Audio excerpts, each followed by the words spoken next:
ನಮಸ್ತೆ ವೀಕ್ಷಕರೇ, ರೇಖಿ ವಿದ್ಯಾಲಯಕ್ಕೆ ನಿಮ್ಮೆಲ್ಲರಿಗೂ ತುಂಬ ಹೃದಯದ ಸುಸ್ವಾಗತ. ನಾನು ನಿಮ್ಮ ರೇಖಿ ಮಾಸ್ಟರ್ ವಿದ್ಯಾಶ್ರೀ.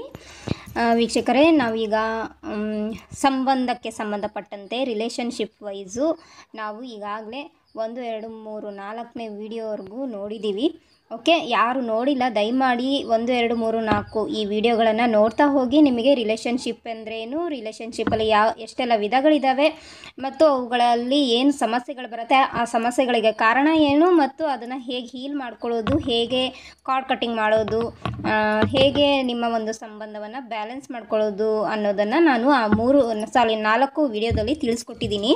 ಓಕೆ, ಇವತ್ತು ನಾನು ಏನು ಹೇಳ್ತೀನಿ ಅಂದರೆ, ಈ ಒಂದು ಸಂಬಂಧ ಅನ್ನೋ ವಿಚಾರವನ್ನು ನಾವು ಕಲಿಯೋದು ಮನೆಯಲ್ಲಿ. ಅಂದರೆ ಮನೆಯೇ ಮೊದಲ ಪಾಠಶಾಲೆ, ತಂದೆ ತಾಯಿಗಳೇ ನಮ್ಮ ಗುರುಗಳು, ಮೊದಲ ಗುರುಗಳು. ತಂದೆ ತಾಯಿಗಳು ನಮ್ಮ ಮೊದಲ ಗುರುಗಳು. ಇಲ್ಲಿ ಎಷ್ಟೆಲ್ಲ ತಂದೆ ತಾಯಿ ಇದ್ದೀರಾ, ನೀವು ನಿಮ್ಮನ್ನು ಅನಲೈಸ್ ಮಾಡ್ಕೊಳ್ಳಿ ಈ ಒಂದು ವಿಡಿಯೋ ಥ್ರೂ. ಓಕೆ, ಏನಪ್ಪ ಅಂದರೆ, ಮಕ್ಕಳು ತಂದೆ ತಾಯಿಯನ್ನು ನೋಡಿಬಿಟ್ಟೇ ಜೀವನವನ್ನು ಶುರು ಮಾಡೋವಂಥದ್ದು, ನೋಡಿಬಿಟ್ಟು ಜೀವನವನ್ನು ಕಲಿಯುವಂಥದ್ದು. ಸರಿನಾ? ಇದೆಲ್ಲ ನಮಗೆ ಬುಕ್ಕಲ್ಲಾಗಲಿ, ಪುಸ್ತಕದಲ್ಲಾಗಲಿ, ಶಾಲೆಯಲ್ಲಾಗಲಿ, ಸ್ಕೂಲಲ್ಲಾಗಲಿ ತಿಳಿಸ್ಕೊಡೋದಿಲ್ಲ ಅಲ್ವಾ. ಆಲ್ಮೋಸ್ಟು ಏನಪ್ಪ ಅಂದರೆ, ಮಕ್ಕಳು, ಪ್ರತಿಯೊಬ್ಬ ಮಕ್ಕಳೂ ಕೂಡ ತಾನು ಬೆಳೆಯೋದು ವಾತಾವರಣ ಮನೆಯಲ್ಲಿ ಎಲ್ಲಿವರೆಗೂ ಅಂದರೆ 3-4 ವರ್ಷದವರೆಗೂ ಮನೆಯಲ್ಲಿರ್ತವೆ. ಆಮೇಲೆ ಅವು ಶಾಲೆ ಅಂತೇಳಿ ಹೊರಗಡೆ ಪ್ರಪಂಚವನ್ನು ನೋಡ್ತಾ ಹೋಗ್ತವೆ. ಅದಕ್ಕಿಂತ ಮುಂಚೆ ಮನೆಯಲ್ಲಿ ತನ್ನ ಒಳಗಿನ ಪ್ರಪಂಚದಲ್ಲಿ ಇರುವಂತಹ ಎಲ್ಲ ಸಂಬಂಧವನ್ನು ನೋಡ್ತಾ ಮಕ್ಕಳು ಬೆಳೀತಾ ಇರ್ತಾರೆ, ಕಲಿತಾ ಇರ್ತಾರೆ. ಈ ಕಾರ್ಮಿಕ್ ರಿಲೇಷನ್ಶಿಪ್ಪಿಗೆ ಅಥವಾ ಒಂದು ಸೋಲ್ಮೇಟ್, ಟ್ರೂ ಲವ್ ಸೋಲ್ಮೇಟ್ ರಿಲೇಷನ್ಶಿಪ್ಪಿಗಾಗಿರ್ಬೋದು, ಇದಕ್ಕೆ ಮೇನ್ ಕಾರಣ ಅಂದರೆ ನೋಡಿ ಬೆಳೆಯೋದು ಅಂದರೆ ತಂದೆ ತಾಯಿಗಳನ್ನು ನೋಡಿ, ಜೊತೆಗೆ ಅಜ್ಜ ಅಜ್ಜಿಯನ್ನು ನೋಡಿ, ಚಿಕ್ಕಪ್ಪ ಚಿಕ್ಕಮ್ಮ, ದೊಡ್ಡಪ್ಪ ದೊಡ್ಡಮ್ಮ, ಸಿಬ್ಲಿಂಗ್ಸ್. ಓಕೆ, ಇದನ್ನೆಲ್ಲ ನೋಡಿ ಕಲಿತಾ ಇರ್ತಾರೆ. ಸ್ಪೆಷಲಿ ನಿಮ್ಮ ಮನೇಲಿ ಮೊಮ್ಮಕ್ಕಳಿದ್ರೆ ಮೊಮ್ಮಕ್ಕಳು ಕೂಡ ನಿಮ್ಮನ್ನು ನೋಡಿ ಕಲಿತಾ ಇರ್ತಾರೆ. ಓಕೆ, ಅಜ್ಜ ಅಜ್ಜಿ ಹೇಗಿರ್ತಾರೆ, ತಂದೆ ತಾಯಿಗಳು ಹೇಗಿರ್ತಾರೆ, ಅಥವಾ ಅವ್ರ ಜೊತೆಗಿರೋವಂಥ ಬೇರೆ ಸಂಬಂಧಿಕರು ಹೇಗೆ ನಮ್ಮನ್ನು ನೋಡ್ಕೊಳ್ತಾ ಇರ್ತಾರೆ, ಅಥವಾ ಅವರು ಪರ್ಟಿಕ್ಯುಲರ್ ಆಗಿ ಈಗ ಅವಿಭಕ್ತ ಕುಟುಂಬ ಅಂದರೆ ಕೂಡು ಕುಟುಂಬ ಅಂತೇಳಿ ಏನು ಕರಿತಾ ಇದ್ರು, ಆ ಕುಟುಂಬದಲ್ಲಿ ಇದ್ದು ಬೆಳೀತಾ ಇರೋರಿಗೆ ಅಲ್ಲಿರುವಂತಹ ಎಲ್ಲ ಸಂಬಂಧಿಕರು ಹೇಗೆಲ್ಲ ಕಮ್ಯುನಿಕೇಟ್ ಮಾಡ್ತಾರೆ, ಅಂದರೆ ಹೇಗೆಲ್ಲ ಮಾತು ವ್ಯವಹಾರ ಇರುತ್ತೆ, ಹೇಗೆ ಅವರ ನಡವಳಿಕೆ ಇರುತ್ತೆ, ಹೇಗೆ ಅವರ ಗುಣಗಳಿರುತ್ತೆ, ಅದನ್ನು ನೋಡಿ ಮಕ್ಕಳು ಕಲಿಯುವಂಥದ್ದು ಅಲ್ವಾ. ಹಾಗಾಗಿನೇ ನಾನಿಲ್ಲಿ ತಂದೆ ತಾಯಿಗಳಿಗೂ ಹೇಳೋ ವಿಚಾರ ಏನಪ್ಪ ಅಂದರೆ, ನೀವು ನಿಮ್ಮ ಪಾರ್ಟ್ನರ್ ಜೊತೆಗೆ ಅಥವಾ ನೀವು ಯಾರ ಜೊತೆಗೆ ಸಂಬಂಧ ಹೊಂದಿದ್ರೆ ಅವ್ರ ಜೊತೆಗೆ ಹೇಗೆ ವ್ಯವಹರಿಸ್ತೀರೋ ಅದನ್ನು ನೋಡಿನೇ ಮಕ್ಕಳು ಕಲಿಯೋದು.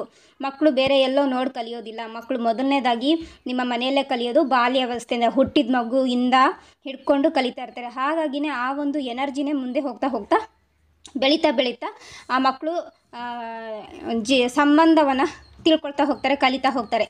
ಇಲ್ಲಿ ಏನಪ್ಪ ವಿಚಾರ ಹೇಳ್ತೀನಿ ಅಂದರೆ, ಹೇಗೆ ಗಂಡ ಹೆಂಡತಿ ಅಂದರೆ ತಂದೆ ತಾಯಿಗಳು ಹೇಗೆ ಒಬ್ರಿಗೊಬ್ರಿಗೆ ರೆಸ್ಪೆಕ್ಟ್ ಕೊಟ್ಟು ಮಾತಾಡ್ತಾರೋ, ಹೇಗೆ ಒಬ್ರಿಗೊಬ್ರು ಸಪೋರ್ಟಿವ್ ಆಗಿರ್ತಾರೋ, ಹಾಗೇ ಮಕ್ಕಳು ಅದನ್ನು ನೋಡಿ ಕಲಿತಾ ಇರ್ತಾರೆ. ನಾನು ನಕಾರಾತ್ಮಕ ಅಂತ ಹೇಳಲ್ಲ, ನೆಗೆಟಿವ್ ಎನರ್ಜಿನ ಫೇಸ್ ಮಾಡ್ತಾ ಇದ್ದರೆ negative karmic soulmate connection start ಆಗುತ್ತೆ. ಅಂದರೆ ನೆಗೆಟಿವಿಟಿ ಜಾಸ್ತಿ ಇರುತ್ತೆ ಕಾರ್ಮಿಕ್ ಸೋಲ್ಮೇಟ್ ಕನೆಕ್ಷನಲ್ಲಿ. ಇಲ್ಲಿ ಏನಾಗುತ್ತೆ ಅಂದರೆ, ತಂದೆ ತನ್ನ ಹೆಂಡತಿಯನ್ನು ಅಂದರೆ ತಾಯಿಯ ಜೊತೆಗೆ ಹೇಗೆ ವ್ಯವಹರಿಸ್ತಾನೋ ಅದನ್ನು ನೋಡಿ ಮಕ್ಕಳು, ಈಗ ಗಂಡು ಮಕ್ಕಳು ಹೆಣ್ಮಕ್ಳು ಇದ್ದಾರೆ ಅಂತ ಅಂದ್ಕೊಳ್ಳಿ, ತಂದೆ ತಾಯಿಯನ್ನು ಹೀಯಾಳಿಸೋದು, ಅವಮಾನಿಸೋದು, ಅವಳ ಮೇಲೆ ಕೈ ಮಾಡೋದು, ಅವಳ ಜೊತೆಗೆ ದುರ್ವ್ಯವಹಾರ ಮಾಡೋದು ಮಾಡ್ತಾ ಇದ್ದರೆ ಹೆಣ್ಮಕ್ಳ ಮನಸ್ಸಲ್ಲಿ ಏನಾಗುತ್ತೆ, ತಾಯಿ ಆದವಳು ಅದನ್ನೆಲ್ಲ ಸಹಿಸ್ತಾ ಬರ್ತಾಳೆ. ತನ್ನ ಗಂಡನನ್ನು ಬಿಟ್ಕೊಡೋದಿಲ್ಲ ಮತ್ತು ಬೇರೆ ಎಲ್ಲೂ ಹೇಳ್ಕೊಳ್ಳೋದಿಲ್ಲ, ಮತ್ತು ಆಕೆ ತನ್ನನ್ನು ತನ್ನ ಗಂಡನ ಜೊತೆಗೇ ಸಮರ್ಪಿಸ್ಕೊಂಡಿರ್ತಾಳೆ. ಹಾಗೆಯೇ ಗಂಡ ಏನು ಮಾಡ್ತಾ ಇರ್ತಾನೆ, ನಾನು ಏನು ಮಾಡಿದ್ರು, ಎಷ್ಟೇ ಹೊಡೆದ್ರು, ಎಷ್ಟೇ ಬೈದರು, ಎಷ್ಟೇ ಹೀಯಾಳಿಸಿದ್ರು ಅವಳು ನನ್ನನ್ನೇನು ಬಿಟ್ಟು ಹೋಗಲ್ಲ ಅನ್ನೋ ಕಾನ್ಸೆಪ್ಟಲ್ಲಿ ಇರ್ತಾರೆ ಗಂಡ ಹೆಂಡತಿ ಅನ್ನೋರು. ಇವರು ಮಾಡೋ ತಪ್ಪಿಂದಾಗಿಯೇ ಅವ್ರ ಮಕ್ಕಳಲ್ಲೂ ಕೂಡ ಅದೇ ಪ್ರಭಾವ ಬೀರ್ತಾ ಹೋಗುತ್ತೆ. ಸರಿನಾ? ಅಂದರೆ ಗಂಡು ಏನೇ ಮಾಡಿದ್ರು ಹೆಂಡತಿ ಅದನ್ನು ಸಹಿಸ್ಕೊಂಡು, ತಾಳಿಸ್ಕೊಂಡು, ಹಿಂಸೆಯನ್ನು ಅನುಭವಿಸ್ಕೊಂಡು ಮತ್ತು ಅದನ್ನೆಲ್ಲ ಮರೆತು ತನ್ನ ಸಂಸಾರವನ್ನು ನಿಭಾಯಿಸ್ತಾ ಹೋಗ್ತಾಳೆ. ಡೈಲಿ ರೊಟೀನಲ್ಲಿ ಮತ್ತೆ ಕಂಟಿನ್ಯೂ ಮಾಡ್ತಾ ಹೋಗ್ತಾಳೆ. ಅದು ಹೆಣ್ಮಕ್ಳ ಮನಸ್ಸಲ್ಲಿ ಏನು ಪ್ರಭಾವ ಇರುತ್ತಂದರೆ, ಓಕೆ, ಎಷ್ಟೇ ತಂದೆ ಆದವನು ಎಷ್ಟೇ ಹೊಡೆದ್ರು ನನ್ನ ತಾಯಿ ನನ್ನ ಮನೆಯನ್ನು ಬಿಟ್ಟು ಹೋಗಲಿಲ್ಲ, ಅವಳು ನೆಗೆಟಿವ್ ಆಗಿ ಮಾತಾಡಿಲ್ಲ, ನೆಗೆಟಿವ್ ಆಗಿ ಯೋಚಿಸಲಿಲ್ಲ, ಬದಲಿಗೆ ತಂದೆ ಜೊತೆಗೆ ಇದ್ಲು. ಅಂದರೆ ಅದರ ಅರ್ಥ ಗಂಡ ಹೊಡೆದ್ರೂ ಕೂಡ, ಬಡಿದ್ರೂ ಕೂಡ, ಏನೇ ಹಿಂಸೆ ಕೊಟ್ಟರೂ ಕೂಡ ಅದು ಗರೇಲು ಹಿಂಸಾ ಅಂತ ಕರೀತಾರೆ, ಅಂದರೆ ಮನೆಯಲ್ಲಿ ನಡೆಯುವಂಥ ಹಿಂಸೆಗಳು, ಅದನ್ನು ತಡ್ಕೋಬಾರ್ದು. ಆ್ಯಕ್ಚುಲಿ ತಪ್ಪು, ದೊಡ್ಡ ಅಪರಾಧ ಅದು.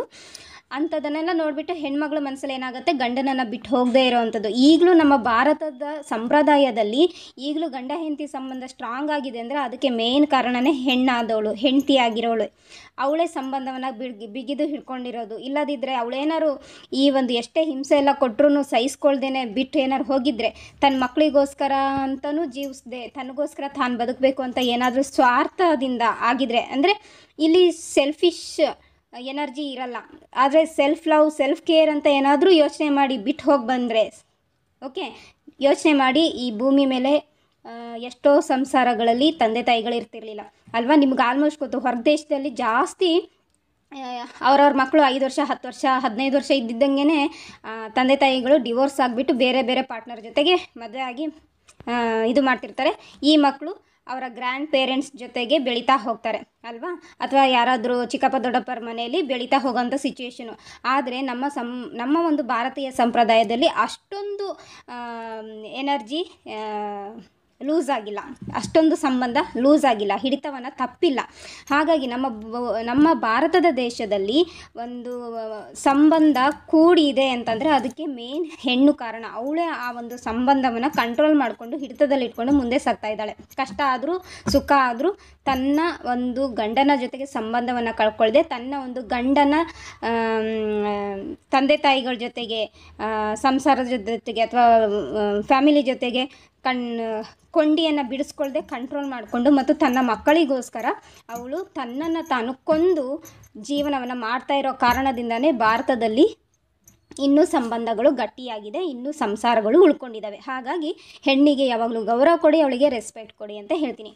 ಹಾಗೆಯೇ ಹೆಂಡತಿ ಅದ್ರದ್ದು ಒಂದಾಯ್ತಾ. ಅದಾದಮೇಲೆ ಗಂಡ ಏನೇ ಮಾಡಿದ್ರು, ಹೊಡೆದ್ರು ಬಡಿದ್ರು ಸಹಿಸ್ಕೊಳ್ಳೋದು, ಕೋಪ ಜಾಸ್ತಿ. ಮಸ್ಕ್ಯುಲಿನ್ ಎನರ್ಜಿಯಲ್ಲಿ ಕೋಪ ಜಾಸ್ತಿ, ತಾಳ್ಮೆ ಕಡಿಮೆ. ಅದೇ ಫೆಮಿನೈನ್ ಎನರ್ಜಿಯಲ್ಲಿ ತಾಳ್ಮೆ ಜಾಸ್ತಿ, ಕೋಪ ಕಮ್ಮಿ, ಮತ್ತು ಬುದ್ಧಿಯಿಂದ ಯೂಸ್ ಮಾಡ್ತಾರೆ ಆಯಿತಾ. ಆದರೆ ಇವರು ಮಸ್ಕ್ಯುಲಿನ್ ಎನರ್ಜಿಯಲ್ಲಿ ಬುದ್ಧಿ ಯೂಸ್ ಮಾಡೋದು ಕಡಿಮೆ, ಬಾಯಿಗೆ ಬಂದಂಗೆ ತಲೆಗೆ ತೋಚಿದ್ದು ಹೃದಯಕ್ಕೆ ತೋಚಿದ್ದನ್ನು ಮಾಡೋದಿಲ್ಲ ಇವರು. ತಲೆಗೆ ತೋಚಿದ್ದು, ಮನಸ್ಸಿಗೆ ತೋಚಿದ್ದು, ಮೈಂಡಿಗೆ ತೋಚಿದ್ದನ್ನು ಮಾಡಿಬಿಡ್ತಾರೆ. ತ್ವರಿತ ಆ್ಯಕ್ಷನ್ ಅಂತ ಅನ್ಬೋದು, ತುರ್ತಾಗಿ ಆ್ಯಕ್ಷನನ್ನು ತಗೊಳ್ಳೋವಂಥ ಎನರ್ಜಿ ಮಸ್ಕ್ಯುಲಿನ್ ಎನರ್ಜಿ. ಆದರೆ ತುಂಬ ತಾಳ್ಮೆಯಿಂದ, ಬುದ್ಧಿವಂತಿಕೆಯಿಂದ ಆ್ಯಕ್ಷನನ್ನು ತಗೊಳ್ಳೋವಂಥದ್ದು ಫೆಮಿನೈನ್ ಎನರ್ಜಿಯಲ್ಲಿ ಇರುತ್ತೆ. ಮಸ್ಕ್ಯುಲಿನ್ ಎನರ್ಜಿ ಅಂದರೆ ಪುರುಷ ತತ್ವ, ಫೆಮಿನೈನ್ ಎನರ್ಜಿ ಅಂದರೆ ಮಹಿಳಾ ಪ್ರಕೃತಿ ತತ್ವ, ಸ್ತ್ರೀ ತತ್ವ ಅಂತ ಅರ್ಥ, ಸರಿನಾ. ಇಲ್ಲೇನಾಗುತ್ತೆ, ಈ ಫ್ಯಾಮಿಲಿಯಲ್ಲಿ ತಂದೆಯನ್ನು ನೋಡಿ ಮಗನೂ ಕೂಡ ಅದೇ ಥರ ನೇಚರನ್ನು ಬೆಳೆಸ್ಕೊಳ್ತಾ ಹೋಗ್ತಾನೆ, ತಾಯಿಯನ್ನು ನೋಡಿ ಕೂಡ ಮಗಳು ಕೂಡ ಅದೇ ಥರ ನೇಚರನ್ನು ಬೆಳೆಸ್ಕೊಳ್ತಾ ಹೋಗ್ತಾರೆ. ಹಾಗಾಗಿ ಮನೆಯಲ್ಲಿ ತಂದೆ ತಾಯಿಗಳು ನೀವು ನಿಮ್ಮ ಪಾರ್ಟ್ನರ್ ಜೊತೆಗೆ ಹೇಗೆ ವ್ಯವಹಾರ ಮಾಡ್ತಿದ್ದೀರಾ ಅನ್ನೋದು ತುಂಬ ಮುಖ್ಯ ಆಗಿರ್ತದೆ. ಆಮೇಲೆ ನಿಮ್ಮ ಜೊತೆಗೆ ಯಾರ್ಯಾರು ಸಂಬಂಧ ಇದ್ದಾರೆ, ಈಗ ನಿಮ್ಮ ತಂದೆ ತಾಯಿಗಳಿದ್ರೆ ನೀವು ಅವ್ರಿಗೆ ಹೆಂಗೆ ರೆಸ್ಪೆಕ್ಟ್ ಕೊಡ್ತೀರಾ, ನೀವು ಅವ್ರಿಗೆ ಹೆಂಗೆ ಕಾಳಜಿ ಮಾಡ್ತೀರಾ, ಹೇಗೆ ಕೇರ್ ಮಾಡ್ತೀರಾ, ಅದನ್ನು ನೋಡಿ ನಿಮ್ಮ ಮಕ್ಕಳು ಕಲಿತಾರೆ. ಆವಾಗ ಒಂದು ವೃದ್ಧಾಪ್ಯದ ಸಮಯದಲ್ಲಿ ನಿಮ್ಮ ಮಕ್ಕಳು ನಿಮ್ಮನ್ನು ಕೂಡ ನೋಡ್ಕೊಳ್ತಾರೆ, ಸರಿನಾ. ಎರಡನೇದಾಗಿ ಅದಾದಮೇಲೆ ಸಿಬ್ಲಿಂಗ್ಸ್ ಜೊತೆಗೆ ನೀವು ನಿಮ್ಮ ಸಿಬ್ಲಿಂಗ್ಸ್ ಜೊತೆಗೆ ಹೇಗಿರ್ತೀರೋ ಅದನ್ನು ನೋಡಿ ನಿಮ್ಮ ಮಕ್ಕಳು ಕಲ್ತಿರ್ತಾರೆ. ಆವಾಗ ಏನಾಗುತ್ತೆ, ಅವ್ರ ಜೊತೆ ಹುಟ್ಟಿರ್ತಕ್ಕಂಥ, ಅಂದರೆ ನಿಮ್ಮ ಮಕ್ಕಳ ಜೊತೆಗೆ ಹುಟ್ಟಿರ್ತಕ್ಕಂಥ ಇತರ ಮಕ್ಕಳು ಕೂಡ, ಸಿಬ್ಲಿಂಗ್ಸ್ ಏನಿದ್ದಾರೆ, ಅಣ್ಣ ತಮ್ಮಂದರು ಅಕ್ಕ ತಂಗಿಂದು ಏನಿದ್ದಾರೆ, ಅವರು ಕೂಡ ಒಂದು ಗೌರವಪೂರ್ವಕವಾಗಿ ಬಾಳ್ತಾರೆ. ಬೆಳೀತಾ ದಾಯಾದಿಗಳಾಗ್ಬಿಡ್ತಾರೆ ಅಣ್ಣ ತಮ್ಮಂದರು ಮಕ್ಕಳುಗಳು ಅಂತ ಹೇಳ್ತಾರೆ. ಅದಕ್ಕೆ ಏನು ಕಾರಣ? ಅದಕ್ಕೆ ತಂದೆ ತಾಯಿಗಳೇ ಕಾರಣ. ತಂದೆ ತಾಯಿಗಳು ಸರಿಯಾಗಿಲ್ಲ ಅಂದರೆ ಮನೆಯಲ್ಲೂ ಕೂಡ ಅದೇ ನೆಗೆಟಿವ್ ಎನರ್ಜಿ ಕಂಟಿನ್ಯೂ ಆಗ್ತಾ ಇರುತ್ತೆ, ಓಕೆನಾ. ಬೆಳೀತಾ ದಾಯಾದಿಗಳು ಅಂತ ಯಾಕೆ ಅದನ್ನು ಬೆಳೆಸಬೇಕು, ಅದನ್ನು ಬೆಳೆಸ್ಬಾರ್ದು. ಅದನ್ನು ನೀವು ಹೆಂಗೆ ಬೆಳೆಸ್ತೀರಾ ಅನ್ನೋದಕ್ಕೆ ಕಾರಣ ಏನಪ್ಪ ಅಂದರೆ ಕಂಪೇರ್ ಮಾಡೋದು, ಆಯಿತಾ. ಕಂಪೇರ್ ಮಾಡೋದು. ಇಲ್ಲಿ ನನ್ನ ಹತ್ರ ಒಂದು ಪೆನ್ ಇದೆ ಆ್ಯಂಡ್ ಇಲ್ಲಿ ಸಿಂಗಿಂಗ್ ಬೌಲ್ ಸ್ಟಿಕ್ ಇದೆ, ಓಕೆನಾ. ಇದು ನಿಮ್ಮ 2 ಮಕ್ಕಳು ಅಂದ್ಕೊಳ್ಳಿ. ಇದು ಗಂಡು ಮಕ್ಕಳಾಗಿರ್ಬೋದು, ಹೆಣ್ಮಕ್ಳಾಗಿರ್ಬೋದು, ಅಥವಾ ಗಂಡು ಹೆಣ್ಣು ನಾರೋ ಆಗಿರ್ಬೋದು, ಏನಾರು ಅಂದ್ಕೊಳ್ಳಿ. ನೀವು ಈ ಮಗುಗೂ ಕಂಪೇರ್ ಮಾಡ್ತಿರ್ತೀರ. ನೋಡು ಅವಾಗ ಏನಂತೀರ, ನೋಡು ಇವನು ಎಷ್ಟು ಚೆನ್ನಾಗಿ ಓದ್ತಾನೆ, ನೀನು ಚೆನ್ನಾಗಿ ಓದಲ್ಲ. ನೋಡಿ ಇವನು ಹ್ಯಾಂಡ್ ರೈಟಿಂಗ್ ಎಷ್ಟು ಚೆನ್ನಾಗಿದೆ, ನೀನು ಹ್ಯಾಂಡ್ ರೈಟಿಂಗ್ ಚೆನ್ನಾಗಿ ತೊಗೊಳ್ಳಲ್ಲ. ನೋಡಿ ಇವನು ಎಷ್ಟು ಚೆನ್ನಾಗಿ ಆಟ ಆಡಿ ಪ್ರೈಸ್ ಗೆಲ್ಕೊಂಬರ್ತಾನೆ, ನೀನು ಅದನ್ನು ಮಾಡೋದಿಲ್ಲ. ಈ ಥರ ನೀವು ಡಿಮೋಟಿವೇಟ್ ಮಾಡ್ತಾ ಇರ್ತೀರ. ನೀವು ಒಂದು ಮಗುವಿಗೆ, ಇನ್ನೊಂದು ಮಗುವಿಗೆ ಪ್ರೋತ್ಸಾಹ ಕೊಡ್ತಾ ಇರ್ತೀರ. ಇದು ನೀವು ಮಾಡ್ತಾ ಇರೋ ಮೊದಲನೇ ದೊಡ್ಡ ಅಪರಾಧ. ಅವಾಗೇನಾಗುತ್ತೆ, ನಿಮ್ಮದೇ ಮಕ್ಕಳು, ನಿಮ್ಮದೇ ರಕ್ತದಿಂದ ನಿಮ್ಮ ಕರುಳಿನ ಕುಡಿಯನ್ನು ನೀವೇ ಹೀಯಾಳಿಸ್ತಾ ಹೋದರೆ ಬೇರೆಯವ್ರು ಯಾರು ಸಪೋರ್ಟ್ ಮಾಡ್ತಾರೆ? ತಂದೆ ತಾಯಿಗಳೇ ಸಪೋರ್ಟ್ ಮಾಡದೇ ಇದ್ದವಾಗ ಆವಾಗ ಏನಾಗುತ್ತೆ, ಈ ಮಗುವಿಗೆ ನಿಮ್ಮ ಜೊತೆಗೆ ಕಾರ್ಮಿಕ್ ಕನೆಕ್ಷನ್ ಕ್ರಿಯೇಟ್ ಆಗುತ್ತೆ. ಆವಾಗ ಈ ಮಗುಗೆ ಏನಾಗುತ್ತೆ, ಹರ್ಟ್ ಆಗುತ್ತೆ, ಮೆಂಟಲಿ ಹರ್ಟ್ ಆಗುತ್ತೆ, ಎಮೋಷ್ನಲಿ ಹರ್ಟ್ ಆಗುತ್ತೆ, ಫಿಸಿಕಲಿ ಈ ಮಗು ವೀಕ್ ಆಗ್ತಾ ಹೋಗುತ್ತೆ, ಮೆಂಟಲಿ ವೀಕ್ ಆಗ್ತಾ ಹೋಗುತ್ತೆ. ಅದ್ರ ಜೊತೆಗೆ ಅದು ತನ್ನ ಎಲ್ಲ ಕೆಲಸ ವಿಚಾರದಲ್ಲೂ ಎಲ್ಲ ಕಾರ್ಯಕ್ಷೇತ್ರದಲ್ಲೂ ಕೂಡ ವೀಕ್ ಆಗ್ತಾ ಹೋಗುತ್ತೆ. ಅದು ಬೆಳೀತಾ ಇರಲ್ಲ. ಅದು ಬೆಳಿಬೇಕಂತ ಅವಕಾಶ ಕೇಳ್ತಾ ಇರತ್ತೆ. ಅಂದರೂ ನೀವು ಏನು ಮಾಡ್ತೀರಾ, ನೀವು ಒಂದು ಮಗುವಿಗೆ ಪ್ರಮೋಟ್ ಮಾಡ್ತಿರ್ತೀರ, ಇನ್ನೊಂದು ಮಗುವಿಗೆ ಡಿಪ್ರಮೋಟ್ ಮಾಡ್ತಾ ಇರ್ತೀರಾ, ಡಿಗ್ರೇಡ್ ಮಾಡ್ತಾ ಇರ್ತೀರಾ. ಒಂದು ಮಗುವಿಗೆ ಹೈಯರ್ ಲೆವೆಲಲ್ಲಿ ನೀವು ನೋಡ್ತಾ ಇದ್ರೆ, ಇನ್ನೊಂದು ಮಗುವಿನ ಲೋವರ್ ಲೆವೆಲಲ್ಲಿ ನೋಡ್ತಾ ಇರ್ತೀರಾ. ಅವಾಗ ಏನಾಗುತ್ತೆ, ಲೋವರ್ ಲೆವೆಲಲ್ಲಿರೋ ಮಗು ಜೊತೆಗೆ ನಿಮಗೆ ಕಾರ್ಮಿಕ್ ಕನೆಕ್ಷನ್ ಇರುತ್ತೆ, ಹೈಯರ್ ಲೆವೆಲಲ್ಲಿರೋ ಮಗು ಜೊತೆಗೆ ನಿಮಗೆ ಒಂದು ಸೋಲ್ಮೇಟ್ ಎನರ್ಜಿ ಕನೆಕ್ಷನ್ ಇರುತ್ತೆ. ಅವಾಗ ಏನಾಗುತ್ತೆ ಗೊತ್ತಾ, ಆವಾಗ ಈ ಎರಡೂ ಮನಸ್ಸಿನ ಮಕ್ಕಳ ಮೇಲೆ ಪ್ರಭಾವ ಏನು ಬೀರುತ್ತೆ ಅಂದರೆ, ನಾನು ಗ್ರೇಟ್, ನೀನು ಗ್ರೇಟ್ ಅಲ್ಲ. ಈ ಮಕ್ಕಳ ಮದುವೆ ಕ್ಲಾಶಸ್ ಆಗೋಕ್ಕೆ ಸ್ಟಾರ್ಟ್ ಆಗುತ್ತೆ. ಈ ಮಕ್ಕಳ ನಡುವೆ ಏನಾಗುತ್ತೆ, ಜಗಳಗಳಾಗೋದು, ಮನಸ್ತಾಪ ಆಗೋದು, ಮತ್ತು ತಾನು ಗ್ರೇಟ್ ಅನ್ನೋ ಒಂದು ಭಾವ, ಅಹಂಕಾರ ಮತ್ತು ದುರಹಂಕಾರ ಬೆಳೆಯೋಕ್ಕೆ ಈ ಮಗುವಿಗೆ ನೀವೇ ಅವಕಾಶ ಮಾಡಿಕೊಡ್ತೀರಾ. ಆವಾಗ ಈ ಮಗುವಿನ ಮನಸ್ಸಲ್ಲಿ ದುರಹಂಕಾರ ಮತ್ತು ಜಾಸ್ತಿ ಓವರ್ ಕಾನ್ಫಿಡೆನ್ಸ್, ಆತ್ಮವಿಶ್ವಾಸ ಬರೋಕ್ಕೆ ಸ್ಟಾರ್ಟ್ ಆಗುತ್ತೆ. ಈ ಮಗುವಿನಲ್ಲಿ ಆತ್ಮವಿಶ್ವಾಸ ಕಡಿಮೆ ಆಗ್ತಾ ಹೋಗುತ್ತೆ ಮತ್ತು ಇದು ತನ್ನನ್ನು ತಾನು ಕುಗ್ಗಿಸ್ಕೊಳ್ತಾ ಹೋಗುತ್ತೆ. ಸೊ ಅವಾಗ ಏನಾಗುತ್ತೆ, ಮಕ್ಕಳ ಒಂದು ಫಿಸಿಕಲ್ ಬಾಡಿನೂ ಗ್ರೋತ್ ಆಗಲ್ಲ, ಮೆಂಟಲಿನೂ ಗ್ರೋತ್ ಆಗಲ್ಲ, ಎಮೋಷ್ನಲಿನೂ ಗ್ರೋತ್ ಆಗಲ್ಲ, ಕಂಪ್ಲೀಟಾಗಿ ಸ್ಟಕ್ ಫೀಲ್ ಆದವಾಗ ಈ ಮಗುವಿಗೆ ಅನಾರೋಗ್ಯ ಕಾಡ್ತಾ ಹೋಗುತ್ತೆ, ಮಾನಸಿಕ ರೋಗಗಳು ಕಾಡ್ತಾ ಹೋಗುತ್ತೆ. ಹಾಗಾಗಿನೇ ನೀವು ಆಲ್ಮೋಸ್ಟ್ ನೋಡಿರ್ಬೋದು, ಎಷ್ಟೊಂದು ಜನ ತಂದೆ ತಾಯಿ ಮಕ್ಕಳಿಗೆ ಒಬ್ಬ ಮಕ್ಕಳು ನೋಡೋಕ್ಕೆ ತುಂಬ ಸುಂದರವಾಗಿರ್ತಾರೆ, ಆ್ಯಕ್ಟಿವ್ ಆಗಿರ್ತಾರೆ, ಆರೋಗ್ಯವಾಗಿರ್ತಾರೆ, ಇನ್ನೊಂದು ಮಗು ಅನಾರೋಗ್ಯದಿಂದ ಬಳಲ್ತಾ ಇರುತ್ತೆ. ಅದಕ್ಕೆ ಕಾರಣ ತಂದೆ ತಾಯಿಗಳಾದಂಥ ನೀವು ನಿಮ್ಮ ಮಕ್ಕಳ ನಡುವೆ ನೀವು ಕಂಪ್ಯಾರಿಸನ್ ಮಾಡಿರೋ ಕಾರಣದಿಂದಾಗಿ ಇದು ಈ ಒಂದು ನೆಗೆಟಿವ್ ಎನರ್ಜಿ ಕ್ರಿಯೇಟ್ ಆಗಿರ್ತದೆ ಮತ್ತು ಕಾರ್ಮಿಕ್ ಸೈಕಲ್ ಸ್ಟಾರ್ಟ್ ಆಗಿಬಿಡುತ್ತೆ. ಆಮೇಲೆ ಕಾರ್ಮಿಕ್ ಎನರ್ಜಿ ಕ್ರಿಯೇಟ್ ಆಗ್ತಾ ಇರುತ್ತೆ. ಆವಾಗ ಈ ಮಗು ಒಂದು ಹಂತಕ್ಕೆ ಬರುತ್ತೆ. ಯಾವಾಗ ಒಂದು ತಾನು ತನ್ನನ್ನು ನೋಡ್ಕೊಳ್ಳೋ ಅಂಥ ಹಂತಕ್ಕೆ ಬಂದವಾಗ ಈ ಮಗುಗೇನಾಗುತ್ತೆ, ತಂದೆ ತಾಯಿ ಮೇಲೆ ಬೇಸರ, ಜೊತೆಗೆ ಸಿಬ್ಲಿಂಗ್ಸ್ ಮೇಲೆ ಬೇಸರ, ಅದ್ರ ಜೊತೆಗೆ ಈ ಮಗುಗೇನಾಗುತ್ತೆ, ಈ ಮಗು ನಿಮ್ಮನ್ನು ಪ್ರೀತಿಸೋದಿಲ್ಲ, ಸಿಬ್ಲಿಂಗ್ಸನ್ನು ಪ್ರೀತಿಸೋದಿಲ್ಲ, ತಾನು ಒಂಟಿ ಆಗೋಕ್ಕೆ ಸ್ಟಾರ್ಟ್ ಮಾಡುತ್ತೆ. ಎಲ್ಲರೂ ಇದ್ದರೂ ತಾನು ಒಂಟಿ ಅನ್ನೋ ಭಾವ ಇದಕ್ಕೆ ಬರ್ತಾ ಇರುತ್ತೆ. ಹಾಗಾಗಿ ನೀವು ತಂದೆ ತಾಯಿಗಳು ನಿಮ್ಮ ಮಕ್ಕಳನ್ನು ಕಂಪೇರ್ ಮಾಡೋಕ್ಕೆ ಹೋಗಬೇಡಿ ಮತ್ತು ಇಬ್ಬರಿಗೂ ಈಕ್ವಲ್ ಮಾಡಿ. ನೀವೇನು ಮಾಡಬೇಕಂದ್ರೆ, ಈ ಮಗು ಚೆನ್ನಾಗಿ ಓದ್ತಾ ಇದೆ, ಚೆನ್ನಾಗಿ ಮಾರ್ಕ್ಸ್ ತೊಗೊಳ್ತಾ ಇದೆ, ಆಟ ಆಡ್ತಾ ಇದೆ, ಪ್ರೈಸ್ ಗೆಲ್ತಾ ಇದೆ, ತಾನು ಯಾವುದೇ ಒಂದು ಕ್ಷೇತ್ರದಲ್ಲೂ ಮುಂದೆ ಬರ್ತಾ ಇದೆ ಅಂದರೆ ಇದಕ್ಕೆ ಆಲ್ ದ ಬೆಸ್ಟ್ ಹೇಳಿ, ಚೆನ್ನಾಗಿ ಮಾಡು ಅಂತ ಹೇಳಿ, ಒಳ್ಳೇದು ಮಾಡಿದೀಯಾ ಅಂತೇಳಿ ಬ್ಲೆಸ್ಸಿಂಗ್ ಕೊಡಿ. ಒಂದು ಪಕ್ಷ ಈ ಮಗು ನಿಮಗೆ ಆ ಥರ ಒಂದು ಅಚೀವ್ಮೆಂಟ್ ಮಾಡಿಲ್ಲ ಅಂದಿದ ತಕ್ಷಣ ಡಿಗ್ರೇಡ್ ಮಾಡೋಕ್ಕೆ ಹೋಗಬೇಡಿ, ಡಿಮೋಟಿವೇಟ್ ಮಾಡೋಕ್ಕೆ ಹೋಗಬೇಡಿ. ಈ ಮಗುಗೆ ನೀವು ಪ್ರೋತ್ಸಾಹ ಕೊಡಬೇಕು. ನಿನ್ನಿಂದ ಸಾಧ್ಯ ಇದೆ, ನಿನ್ನಿಂದ ಆಗತ್ತೆ, ನೀನು ಮುಂದಿನ ಟೈಮಲ್ಲಿ ನೀವು ಗೆಲ್ಬೋದು, ಆಯಿತಾ. ಆವಾಗ ಉದಾಹರಣೆ ಏನು, ಐನ್ಸ್ಟೀನ್ ಏನಾದರೂ 90 ಬಾರಿ ಬಲ್ಬ್ ಕಂಡು ಹಿಡಿಯೋದ್ರಲ್ಲಿ ವಿಫಲರಾಗಿದ್ದಾರೆ ಅಂತ ಹೇಳ್ತೀರ ಅಲ್ವಾ.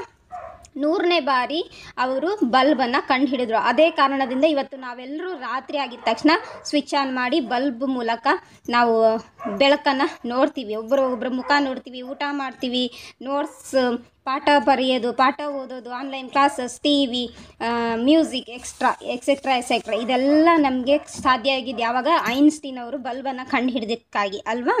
ಹಾಗೆ ಎಲೆಕ್ಟ್ರಿಸಿಟಿ ಬಂತು. ಹೀಗೆ ಅದಕ್ಕೆ ಯಾವಾಗಲೂ ಸೋತ ಮಕ್ಕಳನ್ನು ಡಿಮೋಟಿವೇಟ್ ಮಾಡಬಾರ್ದು, ಬದಲಿಗೆ ನೀವು ಅವ್ರನ್ನ ಪ್ರಮೋಟ್ ಮಾಡಬೇಕು. ಏನು ಹೇಳಬೇಕು, ಇಲ್ಲ ಪರವಾಗಿಲ್ಲ, ಇವಾಗ ನೀನು ಇದನ್ನು ಮಾಡೋಕ್ಕಾಗಿಲ್ಲ ಅಂಥೇಳಿ ಬೇಜಾರಾಗಬೇಡ, ನೀನು ಇನ್ನೂ ಮುಂದೆ ಮಾಡ್ತೀಯ, ಆವಾಗ ನೀನು ಗೆಲ್ತೀಯ ಅಂಥೇಳಿ ನೀವು ಒತ್ತಾಸೆ ಆಗಬೇಕು ತಂದೆ ತಾಯಿಗಳು, ಆಯಿತಾ. ಆವಾಗ ಮಾತ್ರ ಈ ಮಗುನೂ ಕೂಡ ಈ ಮಗುವಿನಷ್ಟೇ ಈಕ್ವಲ್ ಆಗಿ ಬೆಳೆಯೋಕ್ಕೆ ಅವಕಾಶ ಆಗುತ್ತೆ.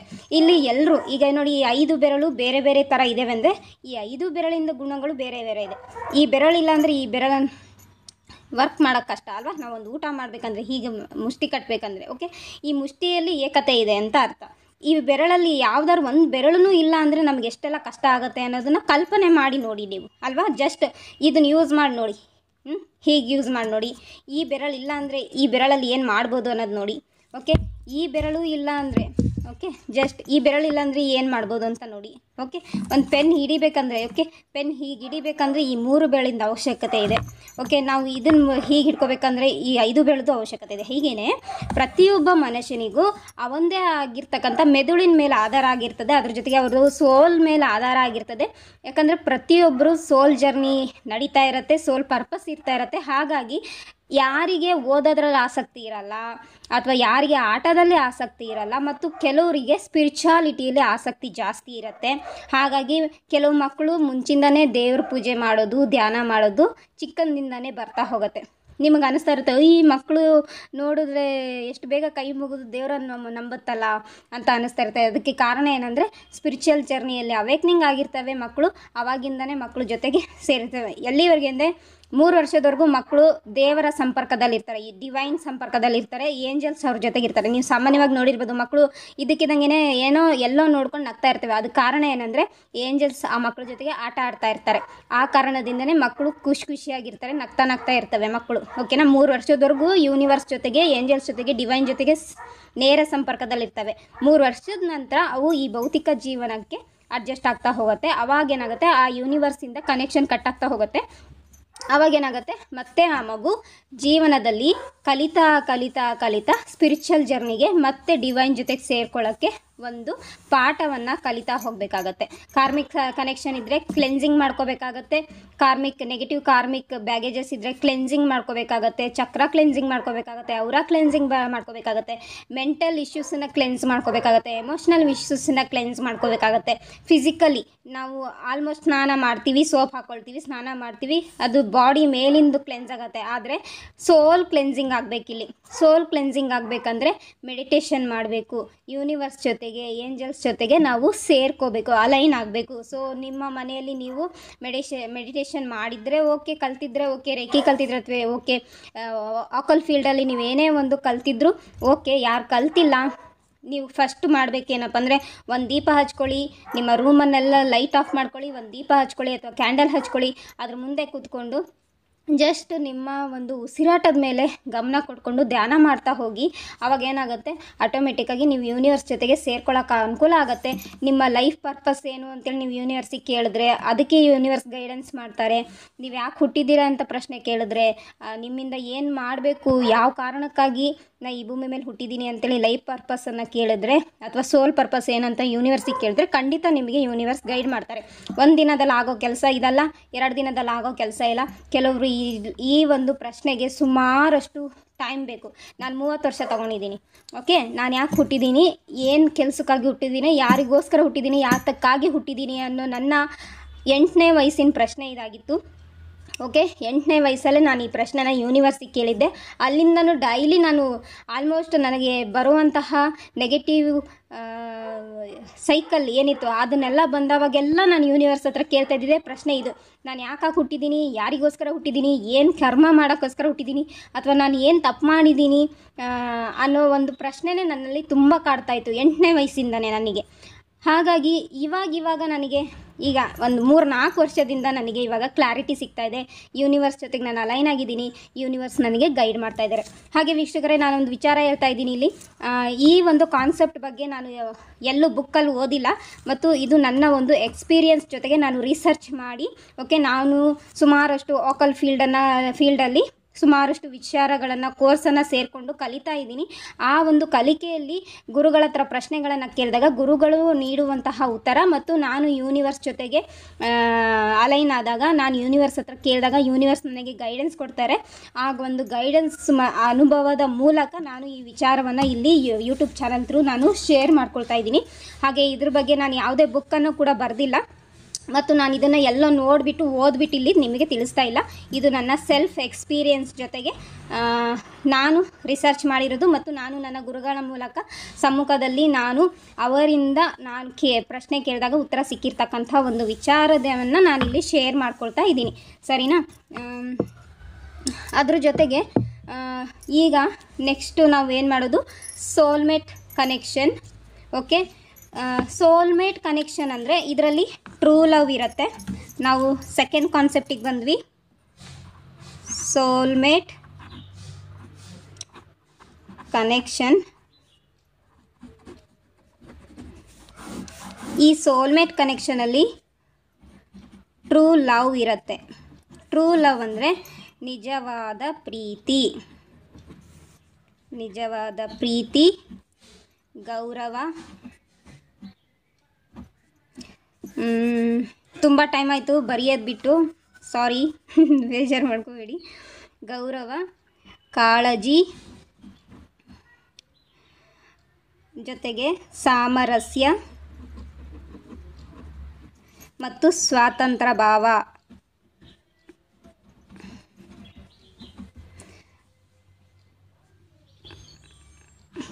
ಇದು ಪ್ಯೂರ್ ಸೋಲ್ ಕನೆಕ್ಷನ್ ಅಂತೇಳಿ ಕರಿತೀವಿ.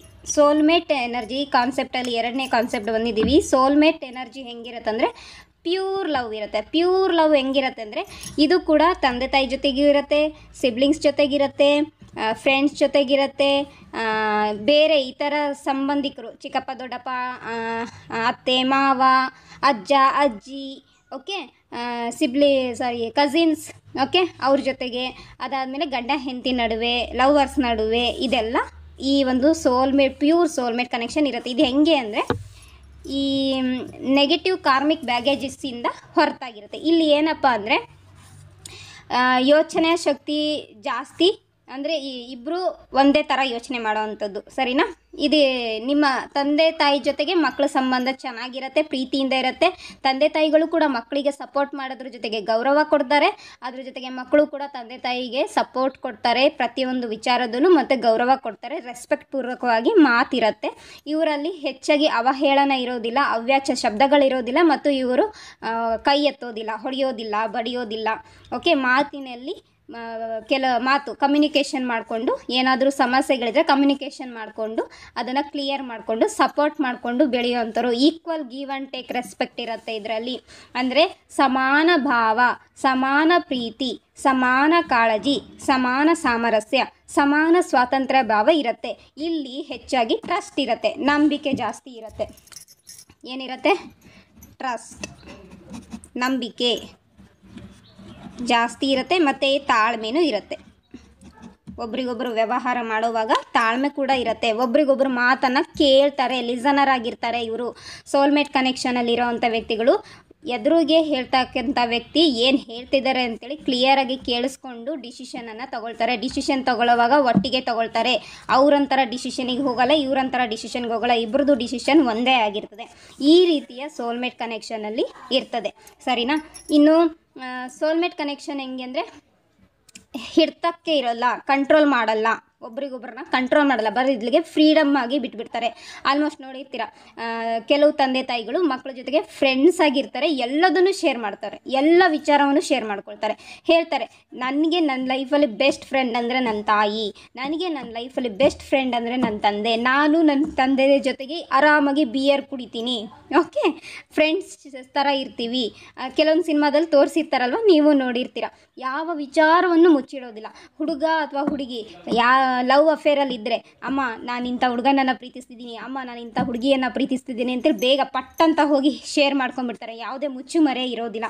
ಅದೇ ಕಾರ್ಮಿಕ್ ಸೋಲ್ಮೇಟ್ ಕನೆಕ್ಷನಲ್ಲಾದರೆ ನೆಗೆಟಿವ್ ಆಗುತ್ತೆ ಅಂತ ಹೇಳಿಬಿಟ್ಟು ಅವರವರ ಎನರ್ಜಿಯನ್ನು ಅಥವಾ ಅವರ ಒಂದು ಬ್ಯೂಟಿಫುಲ್ ಎಮೋಷನನ್ನು ಶೇರ್ ಮಾಡ್ಕೊಳ್ಳೋದಿಲ್ಲ. ಆದರೆ ಸೋಲ್ಮೇಟ್ ಎನರ್ಜಿಯಲ್ಲಿ ಹಾಗಿರಲ್ಲ, ಏನೂ ಮುಚ್ಚುಮರೆ ಇರೋದಿಲ್ಲ, ಕ್ಲಿಯರ್ ಇರುತ್ತೆ, ಓಕೆ. ಮೆಂಟಲಿ ಕ್ಲಿಯರ್ ಇರ್ತಾರೆ, ಎಮೋಷ್ನಲಿ ಕ್ಲಿಯರ್ ಇರ್ತಾರೆ, ಫಿಸಿಕಲ್ ವೈಸ್ ಕ್ಲಿಯರ್ ಇರ್ತಾರೆ. ಈ ಥರ ಎನರ್ಜಿ ನಾವು ಈ ಒಂದು ಸೋಲ್ಮೇಟ್ ಕನೆಕ್ಷನ್ ಎನರ್ಜಿಯಲ್ಲಿ ಕಾಣಬಹುದು. ಟ್ರೂ ಲವ್ ಹೆಂಗಿರುತ್ತೆ ಅಂದರೆ ಇದಲ್ಲಿ ಏನೂ ಕಂಡೀಷನ್ನೇ ಇರೋದಿಲ್ಲ. ಅಂದರೆ ನಿಮ್ಮನ್ನು ನಿಮ್ಮ ಎದುರುಗಡೆ ಇರೋವಂಥ ವ್ಯಕ್ತಿ ಪ್ಯೂರ್ ಹಾರ್ಟಿಂದ ಪ್ರೀತಿಸ್ತಾ ಇರ್ತಾರೆ, ನಿಮ್ಮಿಂದ ಏನನ್ನೂ ಅಪೇಕ್ಷೆ ಪಡೋದಿಲ್ಲ. ಹಾಗೆಯೇ ನೀವು ಕೂಡ ಅಷ್ಟೇ, ನಿಮ್ಮ ಎದುರಿಗೆ ಇರೋವಂಥ ವ್ಯಕ್ತಿನ ಪ್ಯೂರ್ ಹಾರ್ಟಿಂದ ಪ್ರೀತಿಸ್ತೀರ, ಅವರಿಂದನೂ ನೀವು ಏನೂ ಎಕ್ಸೆಪ್ಟೇಷನ್ ಇಟ್ಕೊಳ್ಳೋದಿಲ್ಲ, ಅಂದರೆ ಏನೂ ಆಸೆಯನ್ನು ಇಟ್ಕೊಳ್ಳೋದಿಲ್ಲ. ಬದಲಿಗೆ ನೀವೇನು ಮಾಡ್ತೀರಾ, ಜಸ್ಟ್ ನಿಮ್ಮ ಕೈಯಲ್ಲಾಗಿದ್ದನ್ನೆಲ್ಲ ನೀವು ಆ ವ್ಯಕ್ತಿಗೆ ಮಾಡ್ತೀರಾ, ಅವ್ರ ಕೈಯಲ್ಲಾಗಿದ್ದನ್ನು ನಿಮಗೆ ವ್ಯಕ್ತಿ ಮಾಡ್ತಾರೆ.